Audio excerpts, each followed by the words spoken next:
E para abrir o nosso Vitrine Revista deste feriadão, eu quero falar com você que está tentando emagrecer um pouquinho, aí você pensa, será que eu faço um jejum? Ai, quando a gente fala jejum parece coisa de outro mundo, né? Porque imagina você ficar sem comer. Meu Deus do céu, Patrícia, será que é possível isso? Olha, eu acho que sim, mas pra gente tirar todas as dúvidas, comigo aqui o nosso super nutricionista, Juan Cordeiro. Boa tarde, Juan, tudo bem? Boa tarde, Patrícia. Boa tarde, pessoal que tá em casa. Um prazer voltar aqui, né? Compartilhar um pouco de conhecimento, esclarecer essas dúvidas aí do pessoal. Pai fresco, Juan, gente. Pois é. Pai fresco, entendeu? Lá tá com o quê? 2 meses? 2 meses. 2 beijo. Meses. Daqui 3, 4 anos, quando ela for ver, beijo, filho. Pai te ama.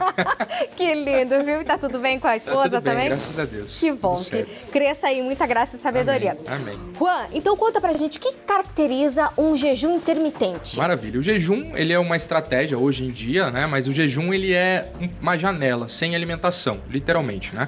Hoje em dia nós temos 2 tipos de jejum. Nós temos jejum metabólico, onde a gente pode até acrescentar algumas vitaminas, alguns minerais ali ao longo do período de jejum, e o jejum absoluto, de fato, que é 0 calorias, somente hidratação, tá? Então ele é caracterizado pela longa permanência sem alimentação. Ponto. Esse é o jejum de maneira geral. Tá, mas o jejum intermitente, ele é o quê? Ele é tipo uma modinha, né? Porque a gente vê muitas coisas na internet, né? Uma modinha aqui, outra ali, jejum, dieta não sei do quê, não sei das quantas. Ou ele ajuda de fato? Olha, o jejum intermitente, ele não é modinha, né? Hoje em dia ele tá mais popularizado, mas eu comecei a estudar ele mesmo em 2015, para você ter uma ideia. Então, olha, já são 8 anos aí. Mas o jejum, ele é tão antigo quanto o ser humano, né? Pensa que lá nos primórdios do ser humano, a gente não tinha comida na palma da mão, não tinha na despensa, então a gente precisava caçar, precisava ir colher frutas, enfim. Então, já faz parte da história do ser humano o jejum, né? Passar tempo sem comer. E o jejum intermitente, ele remete a isso. Então, em maneira geral, né? O jejum intermitente é você passar um período prolongado em jejum, sem se alimentar, para que nesse período você otimize seu gasto calórico, você consuma as calorias oriundas ali da sua reserva energética, em boa parte gordura, né? Porque depois de algumas horas em jejum a gente já queimou ali o que a gente tem de carboidrato dentro do músculo e passa a otimizar aí a queima de gordura. Claro que dentro de um contexto muito bem elaborado, né? Não basta simplesmente ficar sem comer e depois comer qualquer coisa, não é bem assim que funciona, a gente vai falar sobre isso também. Isso, porque assim, o pessoal que está nos assistindo nesse momento pensa assim, Patrícia, ok, eu estou no processo de emagrecimento, eu quero tentar fazer o jejum, mas saiba sempre que tem que ter um acompanhamento, uma avaliação antes. Não pode, vou ficar sem comer. Muitas pessoas desmaiam, né, Juan? Exatamente. A gente tem um período de adaptação, então ninguém fica do dia pra noite, hoje eu vou fazer 24 horas em jejum. Não, a gente começa de 12 horas, pulando o café da manhã, talvez jantando um pouquinho mais cedo, né? A gente tem vários protocolos de jejum. Então, o mais comum é 12 por 12, 12 horas em jejum, contando a janela de sono, tá, pessoal? Então, se você dorme 8 horas de jejum tá garantido. Você precisa ficar só mais 4 horas sem comer, tá tudo certo. Então a gente tem essas estratégias para ir acostumando o corpo, para daí sim, conforme você for ganhando essa adaptação, você vai aumentando a sua permanência em jejum. Aí tem outros protocolos também, você falou do 12 por Isso. 12. Aí tem 12 por 12, 14 por 10, né? Isso é muito comum. Os mais comuns, principalmente para os praticantes de atividade física, e é o que eu faço inclusive, é o de 16 por 8. Então 14 por 10 e 16 por 8 é a janela mais comum. Então, um exemplo, tu janta lá 8 horas da noite e vai comer no outro dia meio-dia. Esse é entendi. Pula o café da manhã, tranquilo, toma bastante água de manhã e tudo certo. Durante o jejum pode tomar água? Pode tomar água, pode tomar bebidas sem caloria, então café preto, sem açúcar, inclusive a cafeína vai auxiliar aí na queima de gordura, né? Chás, em geral, sem açúcar também, talvez uma gotinha de adoçante ali para quem não consegue tomar sem açúcar, também pode. A ideia é que nesse período de jejum você não consuma calorias, né? Você pode consumir líquidos, bebidas, não pode mastigar. Geral. Mastigar também não. Os chicletes tem algumas pessoas que acabam utilizando, mas não é tão interessante, porque você tá mandando, quando você tá mastigando, você tá mandando uma resposta pro seu cérebro que está comendo.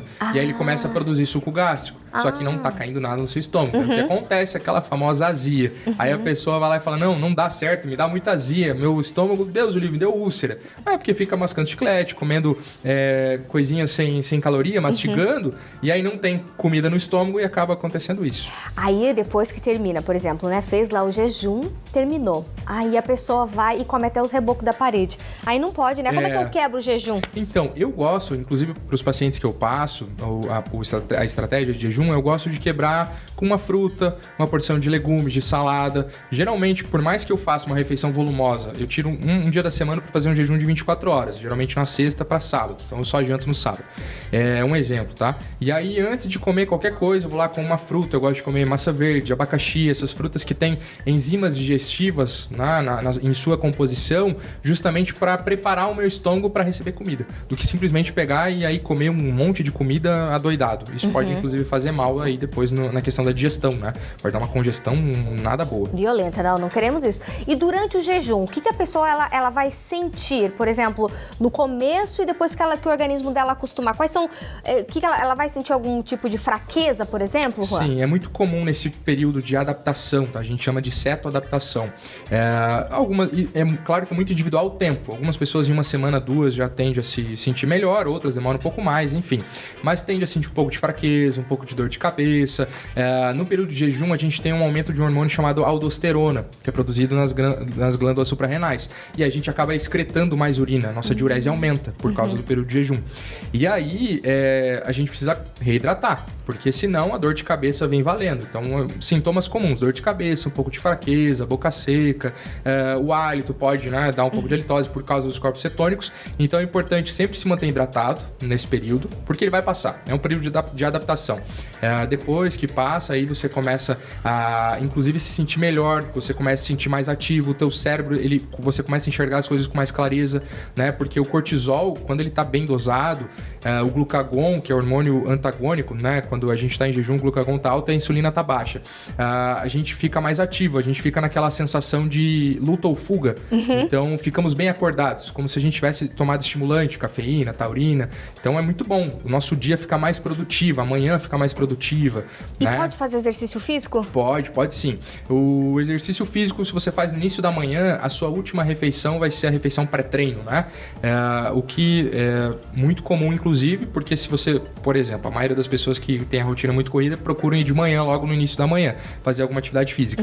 E aí vai acordar 4 horas da manhã para comer, vai acordar... Porque se você comer muito próximo do exercício, vai atrapalhar o seu rendimento. Certo. Então, a ideia é que antes de dormir, você tenha uma refeição mais completa. E aí, claro, vai muito do protocolo que a pessoa está fazendo, mas optar por alimentos com uma densidade calórica maior, com menor volume, para você não comer muita comida e já deitar para dormir, né? Então, boas fontes de carboidrato, né? Comer frutas. Frutas são excelentes nesse momento, justamente para que você tenha o processo de metabolização dessa glicose, para que ela fique armazenada dentro do seu músculo, e aí quando você for fazer a sua atividade física de manhã, você consiga utilizar aquela reserva energética que estava guardadinha te esperando. Perfeito, Juan. Muito obrigada pela presença aqui no Vitrine Revista, eu que agradeço. É sempre um prazer voltar aqui, bater esse papo com vocês. É muito bom, muito gratificante. Passa seu Instagram, se alguém tiver mais alguma dúvida, já entre em contato com você. Maravilha. Meu Instagram é @RuanCordeiroNutri, Juan Cordeiro Nutri. Lá tem bastante coisa. Inclusive, agora eu tô nessa vibe de passar um monte de receita. Então, tem um monte de receita salvando a vida dos pacientes e das pessoas que me seguem lá. Perfeito. Manda um beijo pras meninas, viu? Pode deixar. Até a próxima. Tchau.